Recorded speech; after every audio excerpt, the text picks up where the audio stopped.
Hello, and welcome back to Mr. Anderson Plays Detective Jake Hunter. Chapter 1. The Petty Murder of a Fragile Heart. Last time, we got startling news that Xinksly was mugged and was in the hospital. Could this just be mere coincidence? Or is it a lead? We shall see. Mr. Xinksly had been mugged. I couldn't get Yulia's word out of my head. King is more than just a colleague. We're very different men, but King is like a brother to me. A man who shares the same point of view.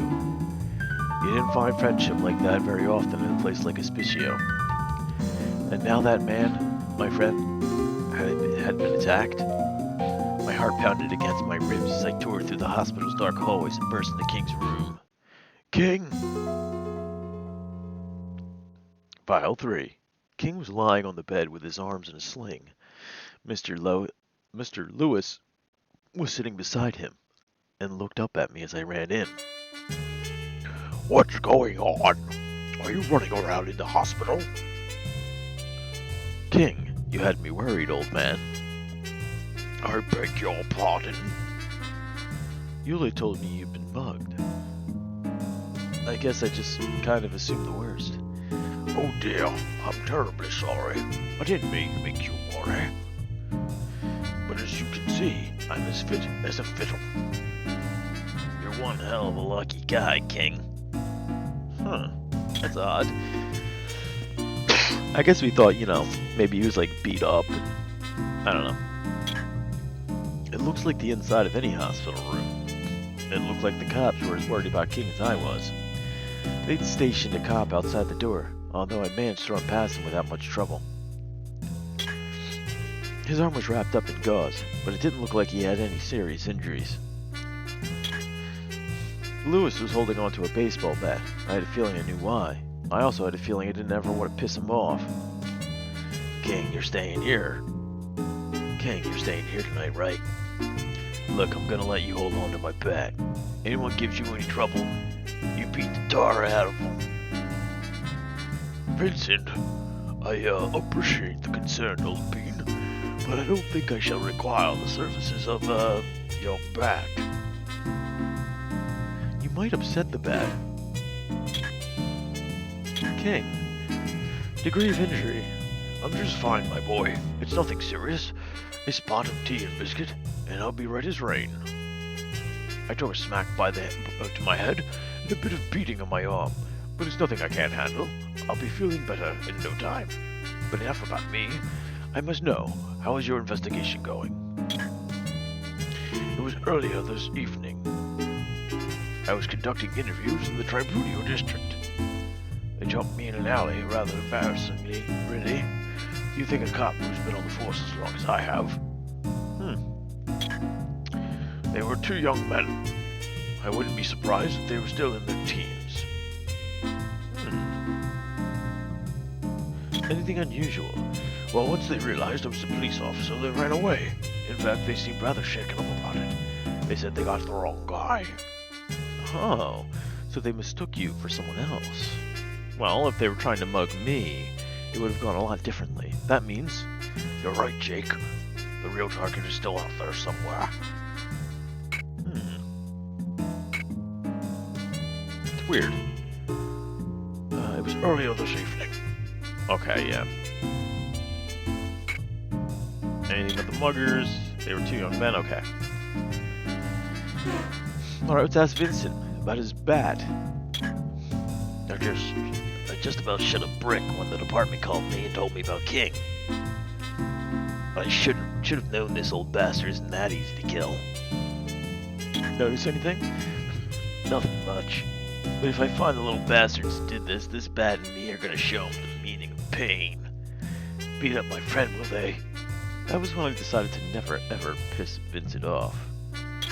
Concerns. Oh. What is it? Come to think of it, in all this excitement I missed the game. I don't suppose you heard how it turned out. Vincent is a real treasure. I had other things on my mind. What?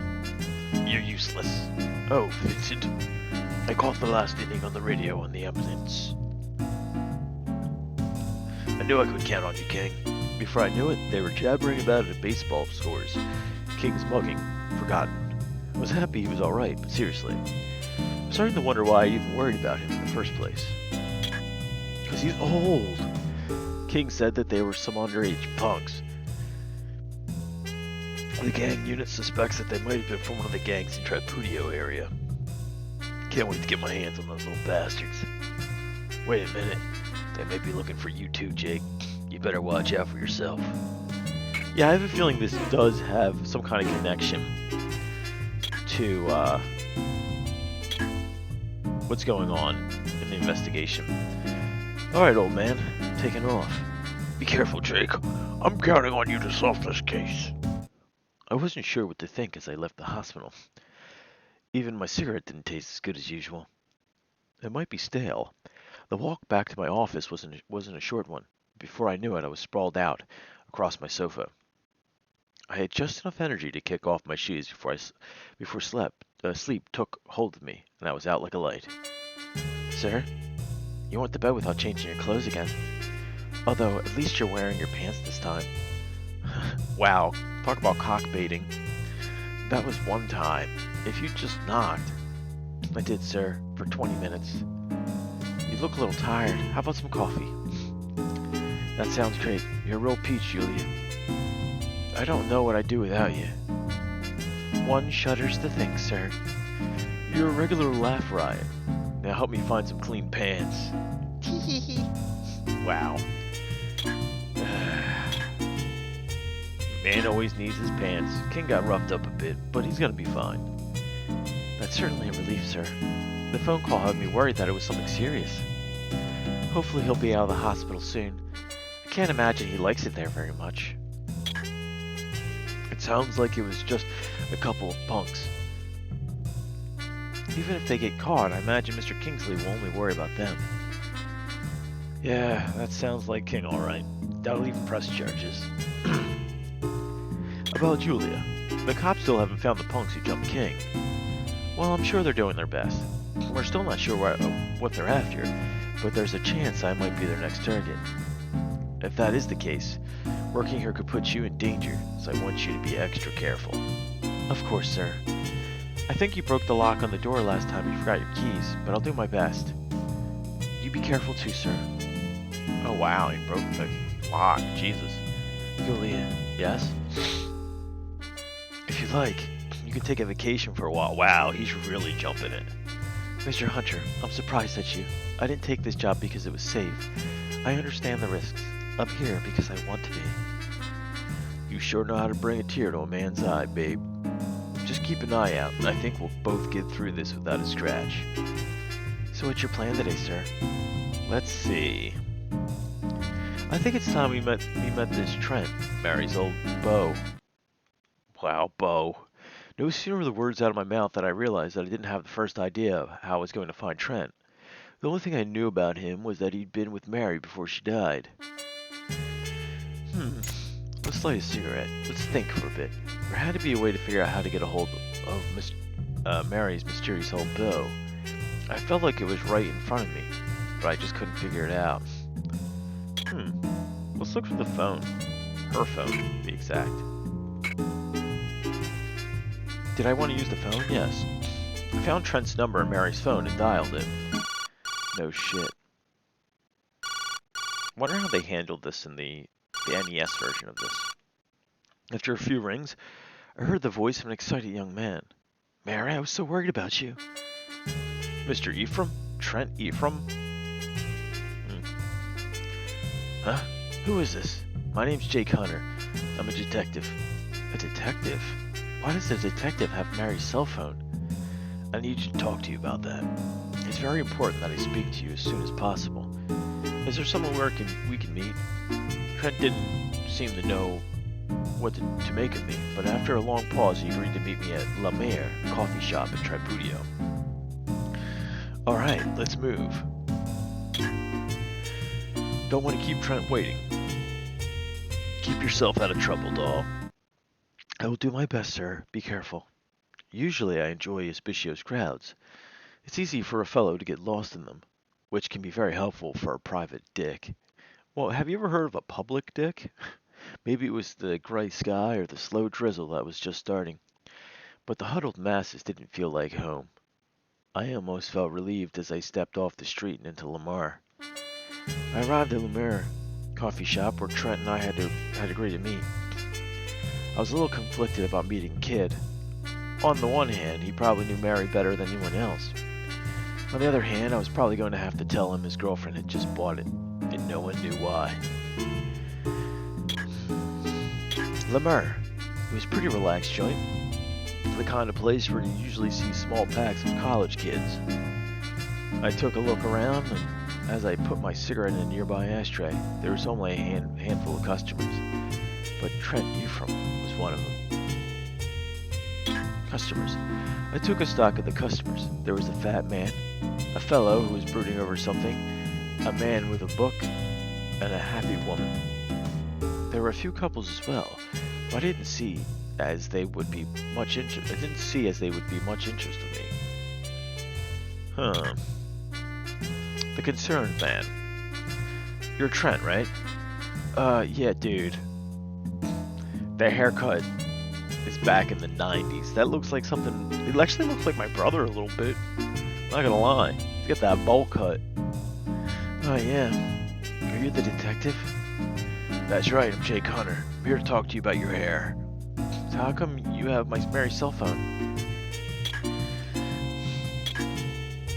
About Mary. There's something about Mary. So? About Mary? Damn, kid, look, there's no easy way for me to say this. I told him about Mary's murder. He did the same thing everyone did at first, refused to believe it. But as I watched, the truth began to sink in, and suddenly he was crying. Trent's moaning and sobbing echoed across the quiet coffee shop. I'd been on his side of this little exchange before.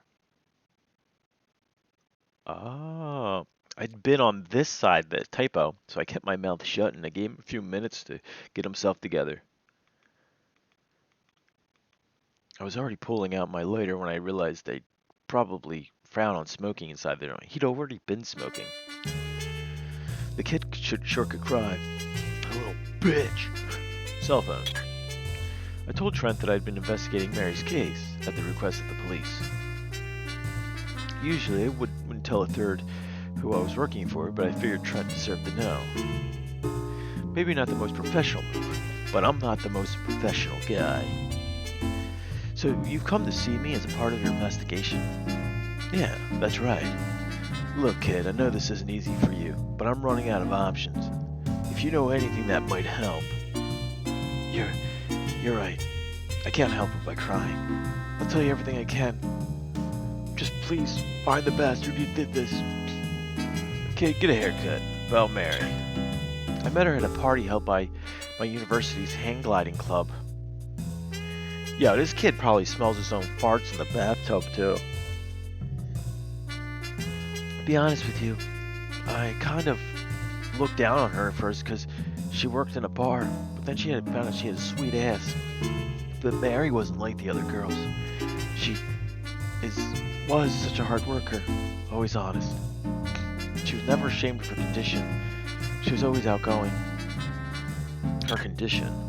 She never told me what it was. What are you, fucking Star Trek or some shit like that? Who wears a shirt like that? Even after it cost her a good job, she didn't get discouraged. Still put her heart into whatever she was doing. She just recently found a hospital with a new treatment. She said she might finally be cured. Damn it. The hospital. She'd been going to Eternus University Hospital for a long time. I remember she even had a surgery there once. But the surgery didn't help with her condition in the long run, so she had recently started going to this new hospital. And now that I think about it, just a few days ago she sounded upset over the phone. She called me around midnight and told me that her disease was going to be cured. But she didn't sound very happy, and she seemed to have something else on her mind. I don't know what it was, but she sounded concerned about something. I think it probably had something to do with her disease. She had been to the new hospital that day. She didn't tell me what exactly was bothering her. Now that I think about it, that was the last call I got from her. I have a feeling it might have been about your hair. I was so ecstatic that her disease could be cured, I couldn't stop talking. If only I had paid more attention to how she was feeling. Damn it. With a great sob, he buried his head in his arms, and his body shook with grief. I'd seen tears like these like those on Trent's face before. I wasn't going to get anything else out of him. Oh well, let's give him a business card and just move on. Nothing? Nothing? Okay, nothing. That would make sense. To just, I wasn't finished talking to Trent. I still had a lot of things I needed to ask him about. Comfort, Trent. It's okay. It's okay, the 90s will pass and your haircut will change. Kid, look, I'm sure you just think I'm a stupid old man, but I know what you're feeling. Maybe I didn't know Mary like you did, but that doesn't mean I don't want to see whoever did this put away for a long, long time. The girl you told me about was a strong, smart, wonderful person. Now more than ever, I know I've got to find the person who did this. And believe this when I say, I am going to catch them. And when I do, they're going to be sorry they ever heard of Mary Taylor. Whoever killed her is going to pay. Thank you, Mr. Hunter. I don't know what to say. It's okay, kid. Get a haircut. You'll be alright. Plenty of fishies in the sea. Put my hand on Trent's shoulder.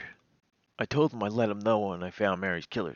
Gave him a pat on the back for good measure. Poor kid. I picked up my jacket and walked back out of the busy Hospitio streets. I don't know why my voice changed this way, but I guess it did. I don't know if it was my imagination, but the world just felt a little bit colder. Once outside, I headed straight for Eternus University Hospital. Something about what Trent had said made me think I'd missed something in the hospital. That itch in my brain was telling me that Mary's mysterious condition had a lot more to do with this case than I had thought. What if she had a weak heart, she couldn't look at that haircut any longer. As I wove my way through the press of bodies that was Hospitio in the daytime, I began to feel like I was being followed. It was just a feeling, but after what had happened to Ken, I figured it wouldn't hurt to be careful. As I was trying to surreptitiously locate my shadow, Mary's cell phone went off. I pulled the phone out of my pocket to find another mysterious text message. Was it some kind of warning? Be careful. I slipped the phone back in my pocket and glanced across the crowds. Are these text messages meant for Jake Hunter, or are they meant for Mary? Trying to pick out which of those saps was tailing me. Look around. Just like every other day, the streets were clogged with people going about their business. It was going to be tough to spot someone following me in those crowds, something I used to do in my advantage before more than once. I caught myself before I turned around. That would have been a bad move. I didn't want to let my shadow know I was wise to them yet. I let my eyes drift across the sea of humanity, pretending to be looking for a place to eat. No dice. Well, I hadn't thought it would be that easy anyway. Let's move. Department store. Right. If I went somewhere they wouldn't expect, it might throw them off guard long enough for me to spot them. I casually strolled into a department store. It turned out to be a dildo store. Ahead. People usually spread out in department stores to be easier for me to spot people. This particular store also had a number of exits, so whoever was tailing me would have to follow me to see which exit I took. I didn't imagine the owners would have agreed with me, but it looked like the perfect place to catch the creeps who were following me. I looked for a part of the store that was relatively empty. I headed for the menswear section and stopped at the rack to examine a jacket. As I glanced around, I noticed a few people who looked like perhaps they didn't belong. The shady people. I was about to spot a few people who looked like they were a little out of place or a little suspicious. There were a couple of thugs, a pair of high school lovebirds, two serious young men, and what looked like a pair of wise guys.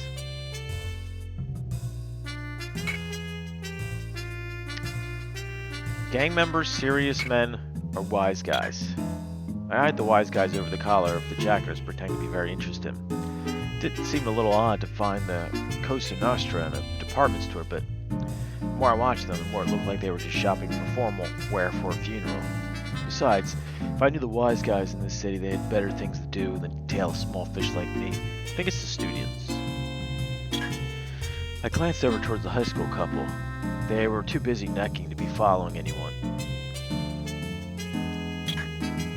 I peered over a jacket at the two thugs. They looked like they were probably a couple of torpedoes and matched the description of King's muggers.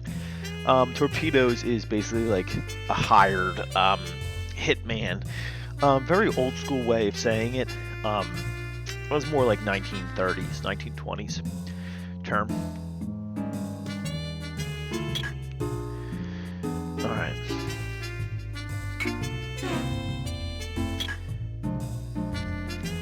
They'd be following me any minute.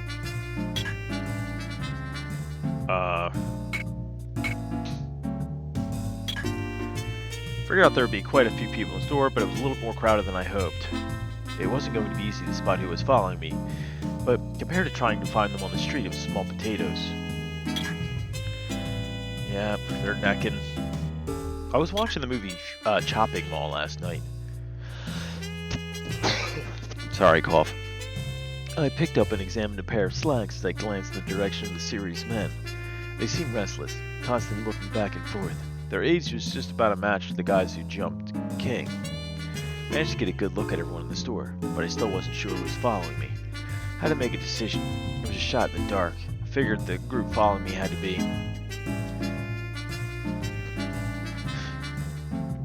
either the serious men or thugs. We'll say the thugs. I decided to keep an eye on the torpedo twins. I made my choice. It was time to see if they would follow me to another location to confirm my suspicion. The convenience store. I decided to go to the convenience store. I casually walked into a nearby convenience chicks to pick up my normal magazine of fat chicks. Inspect. Back. I figured I could turn around in the store without drawing undue attention to myself. Glanced over towards the door and picked up a copy of People.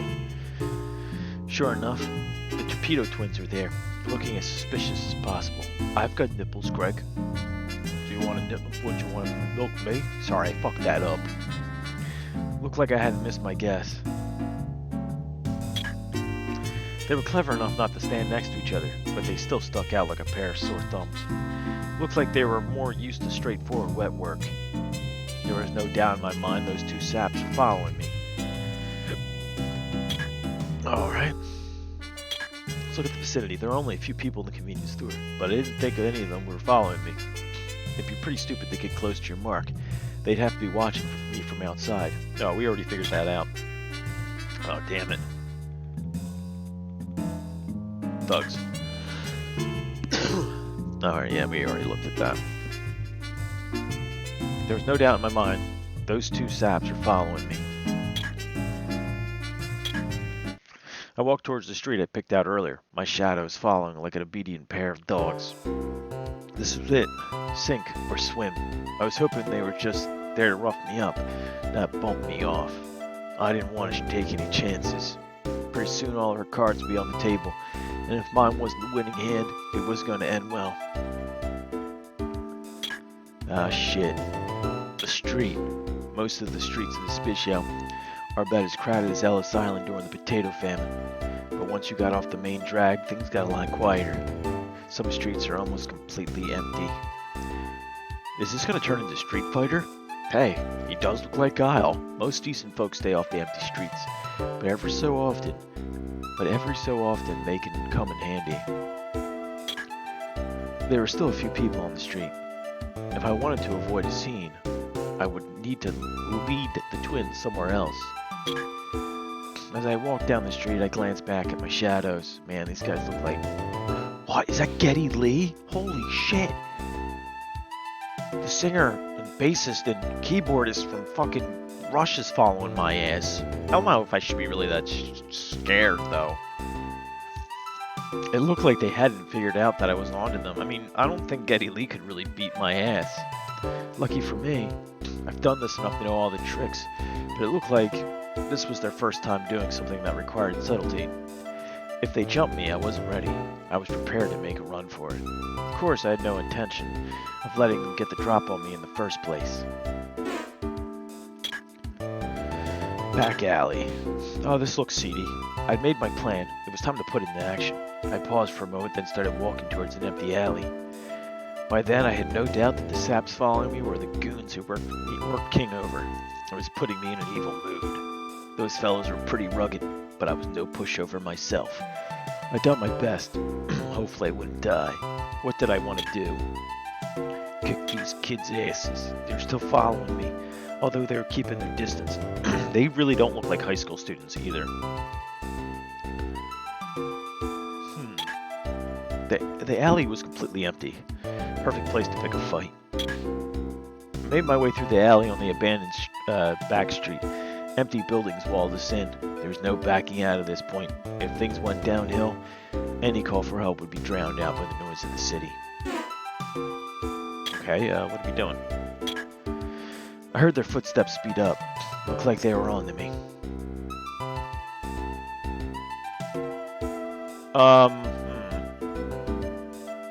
He said he was gonna book it. Escape. Escape? What kind of detective was I? Besides, there wasn't anywhere to escape to. Turn around. I spun around. The two thugs had stopped short right in front of me. The guy on the right was tall and looked like he worked out. I got the feeling he'd done this sort of thing before. Often. The other one was a bit more of a fish, but he's still not the type of person you want to run into a deserted alley. Each one had what looked like some kind of baton. I had fists. My sudden stop must have taken them by surprise. They froze for just a moment. Time to get their faces acquainted. You ready for a taco, strong arm, bitches? Ready to get served? Let's fight.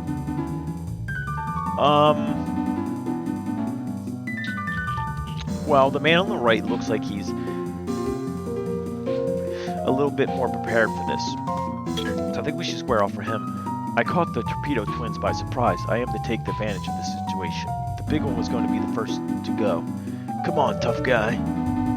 I threw a hook. I'm gonna hook this fucker. I lashed out at the thug with a hook. Smack! It was highly effective. Ugh. It was very earthboundish. Not bad. Now it's my turn. Yeah! The man's fist flew straight at my mug. Well, man, he's just trying to knock over my coffee. What a savage. Well, he wasn't going easy on me. I braced myself. Dude. You looks like such a badass. Whatever. We're gonna dodge to the right. I dodged to the right. Slap. Oh, that didn't work. Ugh. His fist got very friendly with my nose. Nighty-night, old man. Shit. This isn't over yet. Well, I gave him the hook. Maybe I should throw a straight. I gotta combo this. I threw a straight. Ugh. My fist caught him in the chest, knocking the air out of him and pushing him back. Now we're gonna throw an uppercut on that fuck. Shit. This isn't over yet. Now I'm gonna uppercut him. Uppercut. I gave him an uppercut. Do I give him a hook, a straight, and an uppercut? Whack. Ugh. Keep trying, old man. Take this. Yeah. He threw a kick straight at my face. As I watched his foot fly through the air, it occurred to me that if it hit, it was really gonna hurt.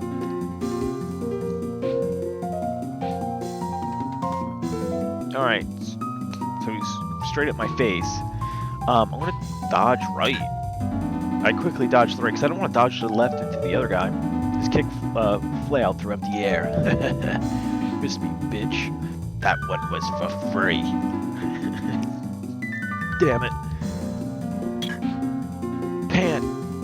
You son of a bitch. Let's give him another hook.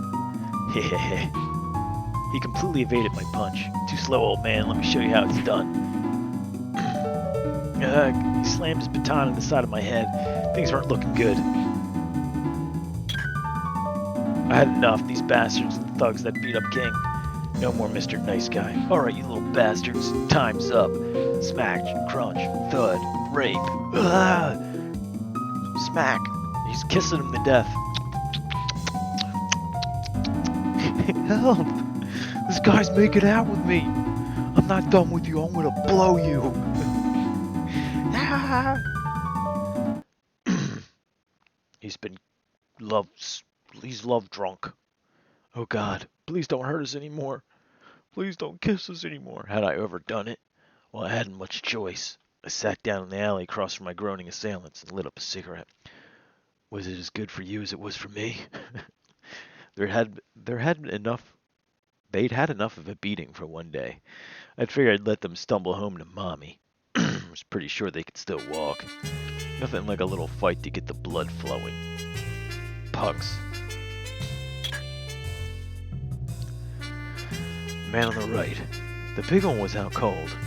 I frisked him to see if he had any weapons. I pulled something white out of his pocket. Something white. It looked like a folded piece of paper. I carefully unfolded the paper. Sitting in the middle of it was a small mound of white paper. Powder. Shit. I folded the paper back up and put it in my pocket. Man, he had some cocaine on him. The big one was out cold. And on the left. I frisked the small guy to see if he had any weapons. As I was checking his pockets, his eyes strained open, and he murmured something I could barely hear. Don't hurt me. It's amazing he could still speak. I was getting rusty. Didn't you want him to talk? I mean, you can, torture him. He's the weakest one, so he's the easiest to intimidate. Why don't you fellas tell me what this was all about? Wait. Please don't turn us in. How's about you give me the lowdown on this little job you tried to pull, and I'll think about it. Okay.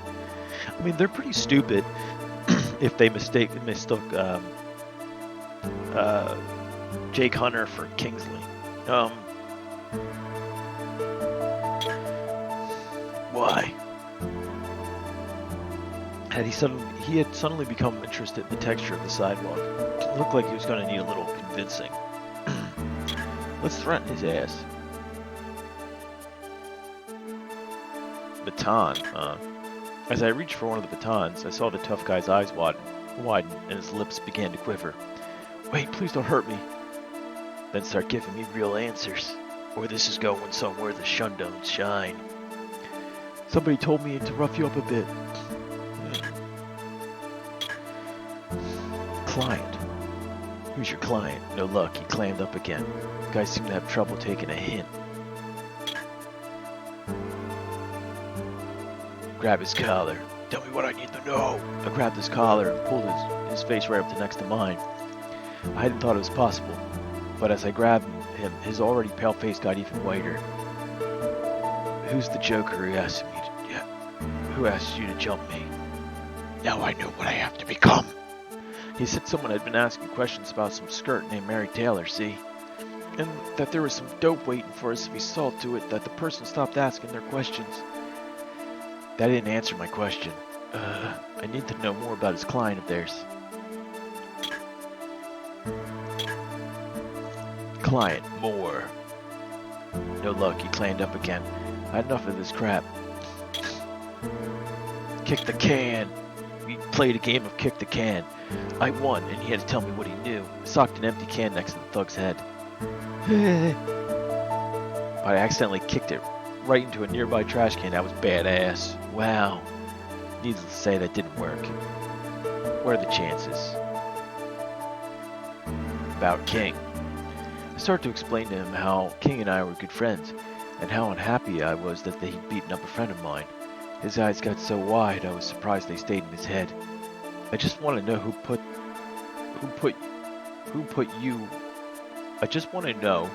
you rubes up to this. Okay. So how about you tell me more before I do something we'll both regret? Alright. Yo, Sheila, hold my hair. Hey, he's from the Salvatore family, and he's a Yakuza, huh?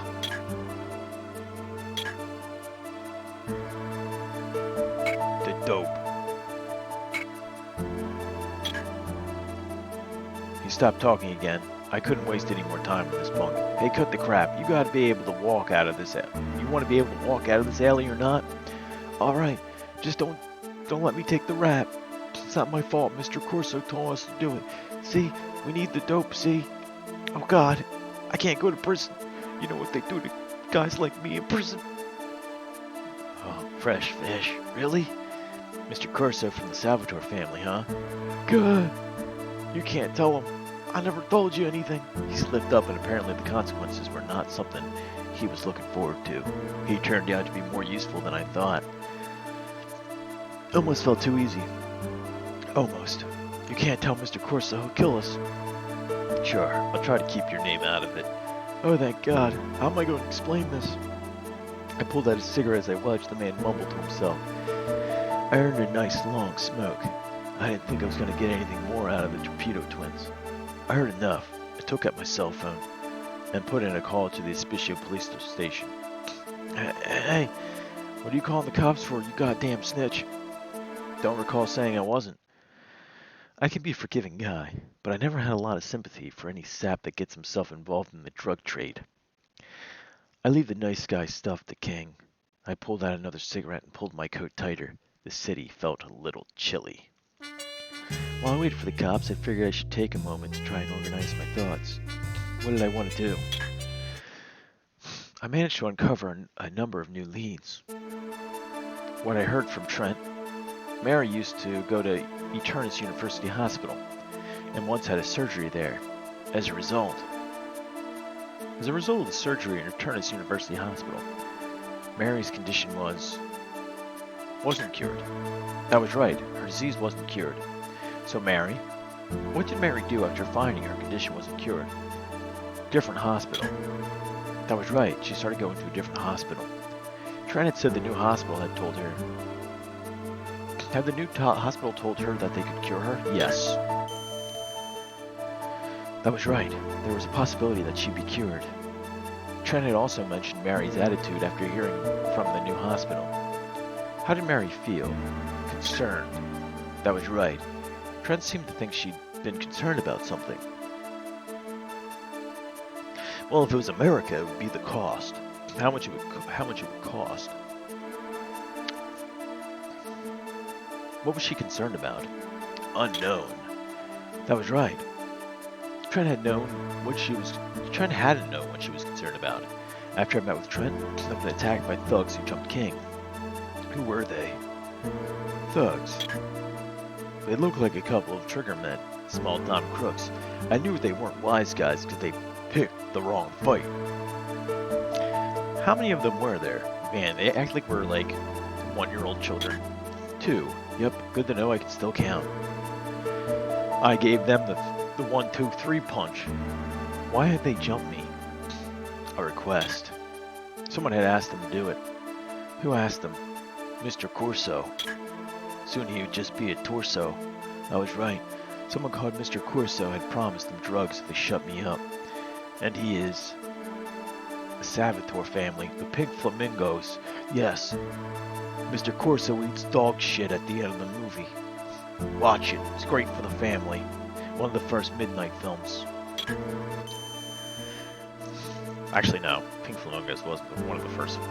Well, I mean, it is one of the first. It was the Salvatore family. I let my mind drift back over anyone I'd met that day. What they said, how they looked. I replayed the whole day in my mind. Felt like I had a pretty good handle on the situation. Just as I was finishing my cigarette, the cops pulled up. I watched Detective Lewis get out of a squad car with a beat cop. He strode toward me, a wide grin covering his face. Good job there, son. Didn't think we'd find the punks who roughed up King so quick. I gave him a nod and smile, but my mind was elsewhere. Sure, I managed to nab the men that attacked King, but I still hadn't figured out who the people behind Mary Taylor's murder were. Whoever used those thugs to try and silence King and myself, and Mary's killer, they were still out there. Compared to them, the chumps on the ground were just small potatoes. Couldn't even make tater tots out of them. I was about to stop until I saw them all in handcuffs. Vincent. Eh? What's up, son? It's not over yet. I turned my back on a confused Detective Lewis as I started off down the street, taking my lighter out of my coat pocket. I knew where I had to go next, but I wasn't looking forward to it. Then again, not many people look forward to visiting the Salvatore family. It hadn't occurred to me that they might be involved, but after what I heard from the Torpedo Twins, I didn't see I had a choice.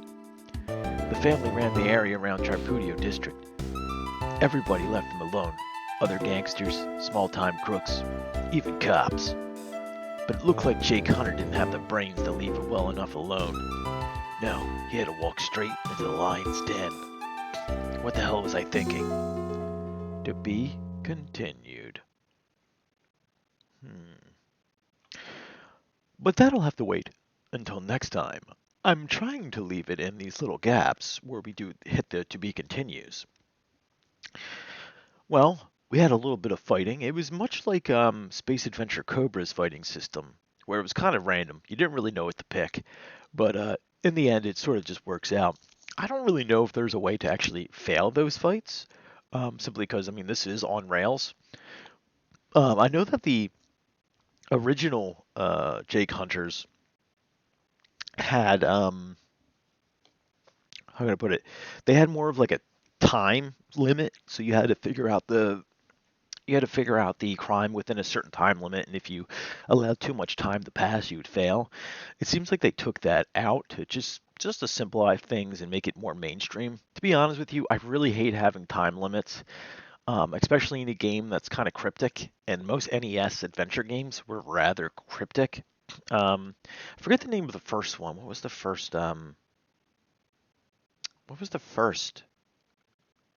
murder mystery on NES? Anyway, it was cryptic bullshit, and I tried to get it to work on an emulator, but it just didn't work. But anyway, I hope you guys are enjoying. I certainly am. I love me's my Jake Hunter. And if you are enjoying, please leave a like, a comment, and if you haven't already done so, subscribe, because it makes me feel good. And make sure you have a good night. Good night.